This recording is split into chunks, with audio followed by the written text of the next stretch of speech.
الحمد لله رب العالمين، الصلاة والسلام على سيد المرسلين وعلى آله وصحبه أجمعين، أما بعد. أعوذ بالله من الشيطان الرجيم، بسم الله الرحمن الرحيم. خذوه فغلوا ثم الجحيم صلوا ثم في سلسلة ذرعها 70 ذراعا فاسلكوا إنه كان لا يؤمن بالله العظيم ولا يحض على طعام المسكين فليس له اليوم هاهنا حميم ولا طعام إلا من غسلين لا يأكله إلا الخاطئون. سورہ حاقہ کی کچھ آیتیں ہیں. اللہ رب العالمین نے جہنمیوں کا تذکرہ کرتے ہوئے بیان فرما رہا ہے کہ وہ لوگ اپنی جزا و فضا کر رہے ہوں گے کہ دنیا کے اندر نہ تو میرا روپیہ اور پیسہ کام آیا، نہ تو سلطنت کام آئی. یہاں پر جو کام آ رہا ہے دنیا کے اندر، جو ہم نے کیا، جس طریقے سے اپنی زندگی گزاری، وہی پورا اعمال ہمارے سامنے پیش کر دیا گیا ہے. اتنی باتیں کر رہے ہوں گے کہ اللہ رب العالمین فرشتوں کو حکم دے گا، خذوہ فغلوا، ان قیدیوں کو پکڑ لو، ان مجرموں کو پکڑ لو، خذوہ فغلوا، اور ان کو طوق پہنا دو. اللہ رب العالمین کے حکم سے فرشتے ان کے گلے میں طوق پہنا دیں گے اور یہ جکڑ دیے جائیں گے، ان کو پکڑ لیا جائے گا. پھر آگے اللہ رب العالمین حکم دے گا، ثم الجحیم صلوا، ان کو دوزخ میں ڈال دو. یہ جحیم جو لفظ ہے یہ جہنم کے معنی میں ہے. جہنم کے کئی نام ہیں، کہیں سقر کا استعمال کیا گیا، کہیں جحیم کا استعمال کیا گیا. تو یہاں جحیم کا جو معنی ہے وہ یہ کہ اللہ رب العالمین ان مجرموں کو حکم دے گا کہ انہیں جہنم میں ڈال دیا جائے، انہیں دوزخ میں ڈال دیا جائے. ثم فی سلسلۃ ذرعها 70 ذراعا فاسلکوا، پھر اسے ایسی زنجیروں میں جکڑ دیا جائے جس کی پیمائش 70 ہاتھ سے ہے، 70 ہاتھ سے زیادہ ہے. کم از کم 70 ہاتھ ہوں گے. مفسرین کرام نے کہا ہے کہ اتنا جو ہے امکان ہے اور بھی زیادہ ہو سکتا ہے. تو اللہ رب العالمین ایسی زنجیر میں ان کو جکڑے گا جو کافی بڑا ہوگا اور کافی لمبا ہوگا. اللہ رب العالمین ان کو ایسا نہیں ہے، ان کو پہلے پکڑنے کا حکم دے گا، پھر جہنم میں ڈالنے کا حکم ہوگا، اور پھر اللہ رب العالمین کہے گا ان کو جکڑ دو، ان کو پکڑ لو، اور ایسی زنجیر سے جو کافی بڑی ہے. پھر آگے اللہ رب العالمین نے کہا، وجہ بیان فرمائے ان کو جہنم میں کیوں ڈالا جا رہا ہے، ان کی یہ سزا ایسی کیوں ہے، یہ مجرم کیوں قرار دیے گئے، یہ گناہگار کیوں قرار دیے گئے. انہ لا یؤمن باللہ العظیم، یہ لوگ ایسے تھے جو دنیا کے اندر اللہ رب العالمین پر ایمان نہیں رکھتے تھے، یہ کامل مومن نہیں تھے، ان کے جو کارنامے تھے مومنوں والے نہیں تھے. انہ کان لا یؤمن باللہ العظیم، یہ رب العالمین پر، رب عظیم پر، رب رحمان پر یقین نہیں رکھتے تھے، ایمان نہیں رکھتے تھے، جس کے بنا پر اللہ رب العالمین حکم دے گا کہ ان کو جہنم میں ڈال دو.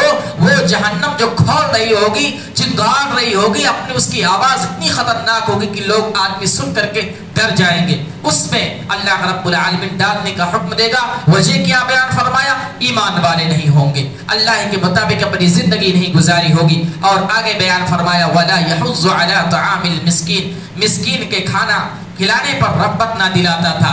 یہ دنیا کے اندر اپنا خود کھاتا تھا. مسکین اگر کوئی تھا، اگر کسی کو کھانے کی ضرورت تھی، اس کو کھانا نہ کھلایا. رمضان المبارک کے مہینے میں اللہ رب العالمین نے ایک ایسی عبادت مقرر کی ہے، آدمی اگر کوئی مسلمان ہے، بالغ ہو گیا ہے، تمیزدار ہے، تو اللہ رب العالمین نے کہا کہ اس کے لیے روزہ کا رکھنا فرض ہے. یہ عبادت کی حکمت یہ ہے، اللہ رب العالمین اور علماء کرام نے کہا ہے کہ اس رمضان المبارک کے مہینے میں جب آدمی روزہ رکھتا ہے، دن میں پورا دن نہ کھاتا ہے نہ پیتا ہے، تو اس کو بھوک اور پیاس کا احساس ہوتا ہے کہ کس طریقے سے ایک غریب آدمی، ایک لاچار آدمی، ایک مسکین آدمی، ایک سائل آدمی اپنی زندگی میں جب کسی دن نہیں کھاتا اور نہیں پیتا تو کتنی تکلیف میں ہوتا ہے، کتنی مصیبت میں ہوتا ہے، کتنی پریشانیاں جھیلتا ہے. تو تم بھی اگر امیر ہو، تمہارے گھروں کے اندر کھانا ہے، کھانے کے لیے ساری چیزیں ہیں، پھر بھی اللہ کا حکم ہے، اللہ کی تابعداری، اللہ کی فرما برداری میں تم پورا دن اللہ کے حکم سے نہ کچھ کھاؤ نہ کچھ پیو، تاکہ تم بھی احساس کر سکو کہ ایک غریب آدمی کس طریقے سے اپنی زندگی گزارتا ہے، اور جب وہ بھوکے کی حالت میں رہتا ہے، پیاسے کی حالت میں رہتا ہے، تو اس کے اوپر کیا گزرتی ہے۔ اللہ رب العالمین نے یہ حکمت بیان فرمایا ہے کہ اگر کوئی آدمی روزہ رکھے گا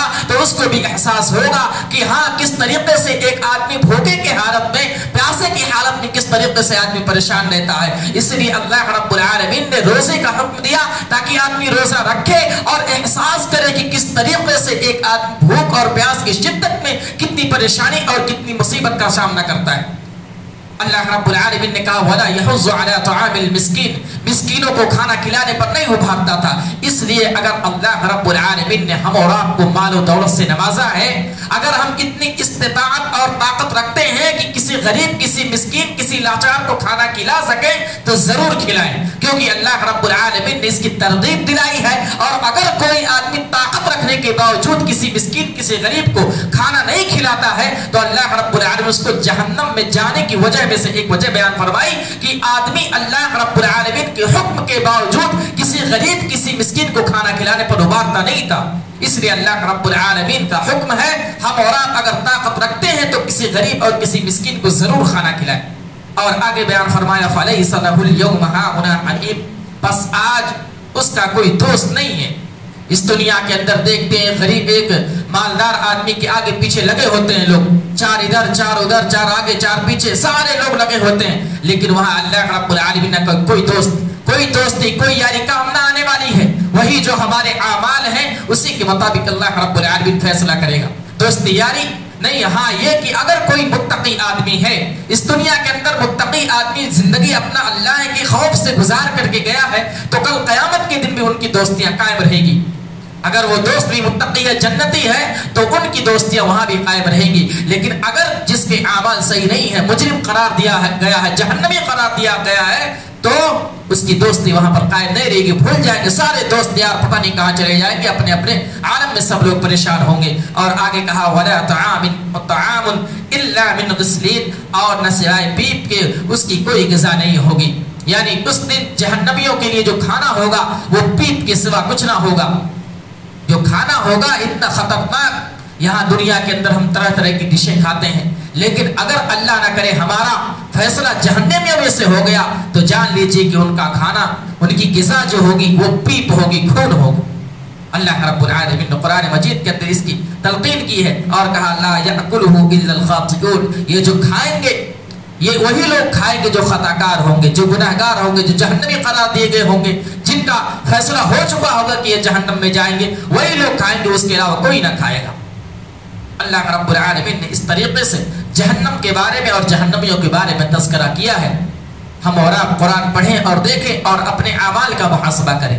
سب سے پہلے اپنے اعمال کا محاسبہ کر کے کہیں ایسا ہمارا وتیرہ اور کارنامہ اور طریقہ ایسا تو نہیں ہے کہ اللہ رب العالمین اس اعمال کے بدلے ہمیں جہنم میں داخل کر۔ اپنے نفس کا محاسبہ کریں، ہر ایک آدمی اپنے بارے میں سب سے بہترین جانتا ہے، اس لیے اپنے اعمال پر جائزہ لیں اور دل پر ہاتھ رکھ کر کے سوچیں کہ کہیں ایسا تو نہیں کہ ہم اللہ کی نافرمانی کر رہے ہیں، اللہ کے فرمان کے مطابق اپنی زندگی نہیں گزارے، کہ ایسا تو نہیں ہماری زندگی غلط راستے پر گئی ہے، غلط پٹری پر چلی گئی ہے اور اس پر چلتے چلتے ہم جہنم میں چلے جائیں۔ اللہ رب العالمین سے دعا ہے کہ رب العالمین تو ہمیں کہنے سننے سے زیادہ عمل کرنے کی توفیق عطا فرما۔ اے اللہ رب العالمین اس دنیا کے اندر ہمیں چھوٹے سے چھوٹے نیک عمل کرنے کی توفیق عطا فرما۔ اے اللہ رب العالمین جب تک ہم کو اس دنیا کے اندر رکھ، ایمان و اسلام کی حالت میں رکھ، اور جب ہمارا خاتمہ ہوتے ایمان کی حالت میں ہو۔ آمین وآخر دعوانا ان الحمد للہ رب العالمین۔ السلام علیکم ورحمۃ اللہ وبرکاتہ۔